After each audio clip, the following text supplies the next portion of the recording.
আর মাত্র ২ দিন বাকি আছে এনবিআরের ১১৪টি পোস্টে যা নিয়োগ প্রকাশ করেছিলেন।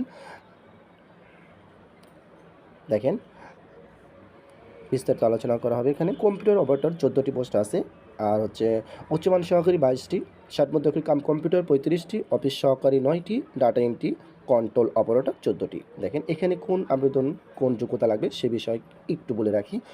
কম্পিউটার অপারেটর ১৪টি পোস্ট আছে এখানে। এখানে আপনি যে কোনো স্বীকৃত বিদ্যালয় হতে বিজ্ঞান বিভাগ হতে পাশ করলে আপনি এই বিষয়ে আবেদন করতে পারবেন।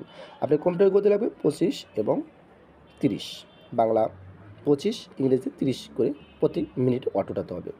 এবার আসি উচ্চমান সহকারী, এখানে গ্রেড হবে ১৩, ২২টি পদ আছে এখানে।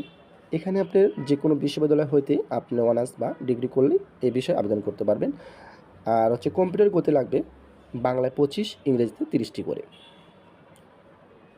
এরপর আসি ষাটমধ্যকারী কাম কম্পিউটার ৩৫টি পদ আছে। এখানে আপনারা আবেদন করতে পারবেন স্বীকৃত বিশ্ববিদ্যালয় হইতে অনার্স কমপ্লিট হতে হবে বা ডিগ্রি হলে হবে। ষাটমধ্যকারী আসর জানতে হবে।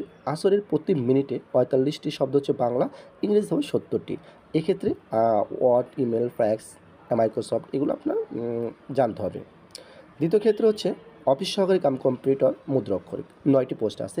এক্ষেত্রে যে সমস্ত মানুষ আবেদন করবে, যেসব আবেদন করতে পারেন তারা হচ্ছে যে কোনো শিক্ষা বোর্ড হইতে আপনার উচ্চ মাধ্যমিক পাস করলেও করবেন, অর্থাৎ ইন্টার পাস করলেই আবেদন করতে পারবেন। কম্পিউটার চালানোর গতি বাংলায় ২০ মিনিট আর ইংরেজি ২০, অর্থাৎ বাংলায় প্রতি মিনিটে ২০ এবং ইংরেজিতে ২০ করে। যদি আপনি টাইপআউট করতে পারেন তাহলে আপনি এই বিষয়ে পাস করতে পারবেন। এরপর আসি আছে ৫ নম্বরে ডাটা কন্ট্রোল অপারেটর ৩৪টি পোস্টে আবেদন করতে পারবেন। দেখেন এখানে যে আপনার উচ্চ মাধ্যমিক হলে আবেদন করতে পারবেন। এরপর আসি কম্পিউটারের মুদ্রাক্ষরিক যে গতিগুলা বাংলায় প্রতি মিনিটে ২০টি করে, ইংরেজি প্রতি মিনিটে ২০টি করে। যদি আপনি ওঠাতে পারেন তাহলে আপনি এই বিষয়ে পাস করতে পারেন। ধন্যবাদ। আর ভিডিওগুলো যদি ভালো লাগে অবশ্যই শেয়ার কমেন্ট করবেন এবং কোন বিষয়ে ভিডিও দিলে ভালো হবে সেই বিষয়ে সাজেশন করবেন। ধন্যবাদ সবাইকে। আসসালামু আলাইকুম।